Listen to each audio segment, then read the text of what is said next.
نعومة شومسكي من وجهة نظره عنده تفسير، نشوف إذا كان ده ممكن يكون مظبوط ولا لا. Those who addressed the hundreds of people who gathered to celebrate FAIR was the world-renowned political dissident and linguist Noam Chomsky. This is some of what he had to say.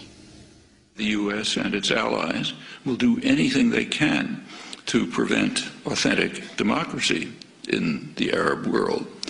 The reason is very simple. Across the region, an overwhelming majority of the population regards the United States as the main threat to their interests. In fact, opposition to U.S. policy is so high that a considerable majority think the region would be more secure if Iran had nuclear weapons. In Egypt, the most important country, that's 80%. Similar figures elsewhere. There are some in the region who regard Iran as a threat, about 10%. Well, plainly the U.S. and its allies are not going to want governments which are responsive to the will of the people. If that happens, not only will the U.S. not control the region, but it'll be thrown out. What about Egypt, most important country, but not a major center of oil production? Well, in Egypt and Tunisia and other countries of that category, there is a game plan which is employed routinely, so commonly it takes virtual genius not to perceive it.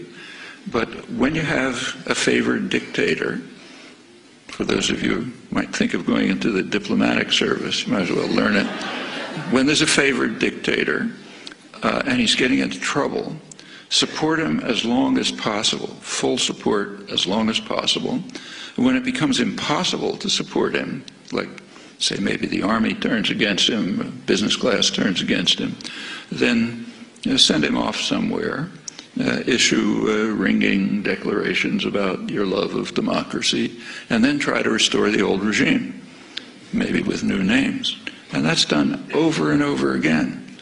It doesn't always work, but it's always tried.